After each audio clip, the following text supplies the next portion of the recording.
Why are India and Pakistan going to war against each other? India have been fighting over this region known as Kashmir. Today, the internationally agreed upon lines look like this, where even China controls a section of Kashmir to the east. But on April 22nd, Pakistan made a major move into India's section that may be sending these two countries into an all-out war.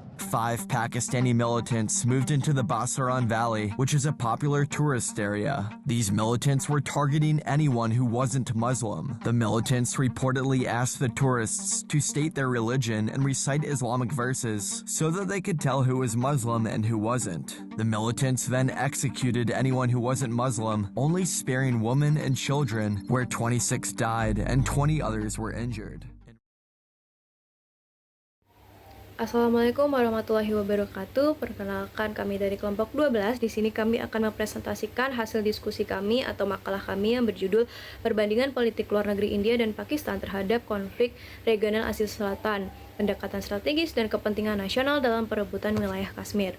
Sebelum masuk ke pembahasan, izinkan saya perkenalan diri terlebih dahulu. Perkenalkan, saya Malinda Benita Veda dengan akhiran NIM 373. Di sini saya akan membawakan pendahuluan.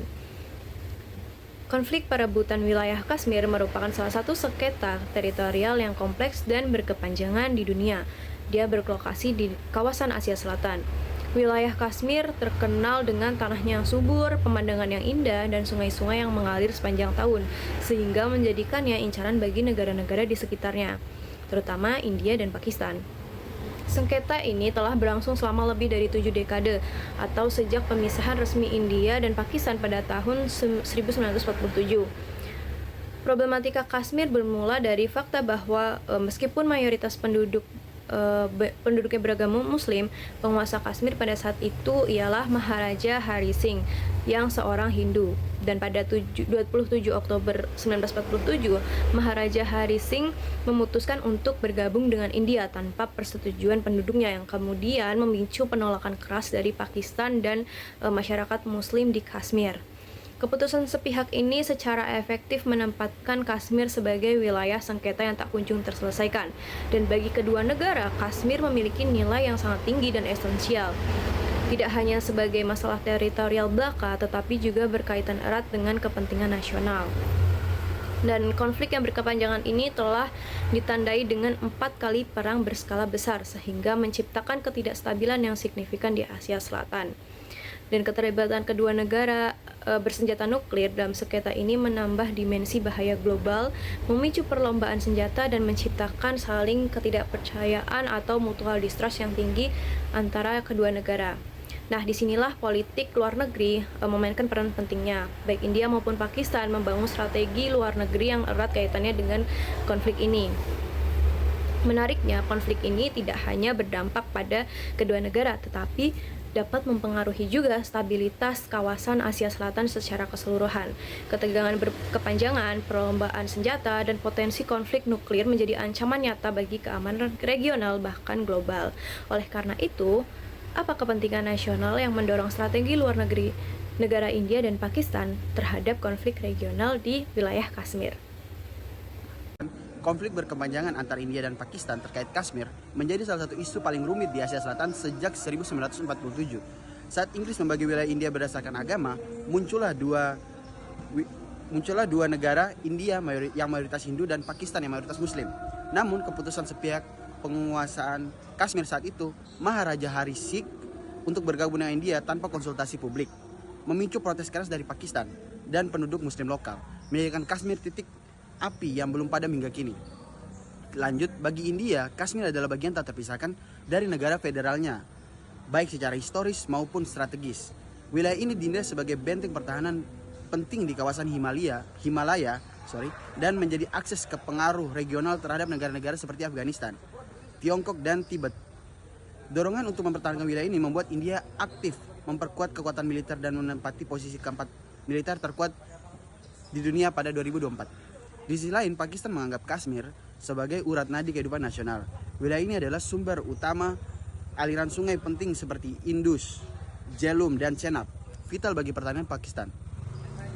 Berdasarkan ideologi negara yang berbasis Islam, Pakistan mengklaim Kashmir harus menjadi bagiannya. Hal ini mendorong Pakistan kerap menyuarakan perjuangan rakyat Kashmir yang oleh India dicap sebagai dukungan terhadap terorisme. Meskipun tensi tinggi terus berlangsung, Pakistan lebih terbuka terhadap mediasi internasional dibanding India. Kedua negara kini berada dalam daftar 10 besar kekuatan militer global 2024, mencerminkan prioritas pertahanan masing-masing. Dalam dinamika ini, organisasi regional SAARC seharusnya menjadi jembatan solusi. Namun hingga kini, peranannya dinilai belum aktif dalam menyelesaikan konflik Kashmir maupun mendorong integritas kawasan Asia Selatan secara nyata. Sekian. Di sini saya akan menjelaskan tentang kesimpulan. Jadi konflik berkepanjangan antara India dan juga Pakistan atas wilayah Kashmir tidak semata-mata dilandasi oleh faktor historis atau identitas etnis religius tertentu, melainkan juga karena kepentingan nasional dan juga strategis yang membentuk arah dari kebijakan luar negeri masing-masing negara. Bagi India, Kashmir dipandang sebagai bagian integral dari kedaulatan nasional dan simbol keutuhan teritorial yang tidak dapat dinegosiasikan, sedangkan pendekatan luar negeri India terhadap konflik. Selain itu, Pakistan memposisikan Kashmir sebagai isu moral dan juga keadilan bagi umat muslim sekaligus sebagai instrumen untuk memperkuat legitimasi domestik dan posisi strategisnya di kawasan. Strategi luar negeri Pakistan lebih bersifat ofensif dengan mengedepankan diplomasi multilateral dan dukungan terhadap gerakan separatis sebagai bagian dari narasi pembebasan.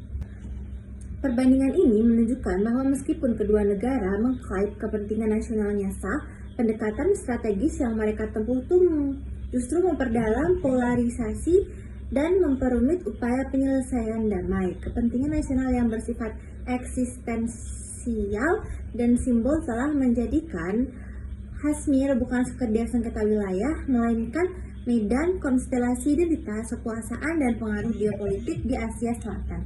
Oleh karena itu, penyelesaian konflik ini memerlukan pendekatan yang tidak hanya mempertimbangkan aspek teritorial, tapi juga dimensi historis, kultural, keamanan yang melekat dalam strategi luar negeri kedua negara.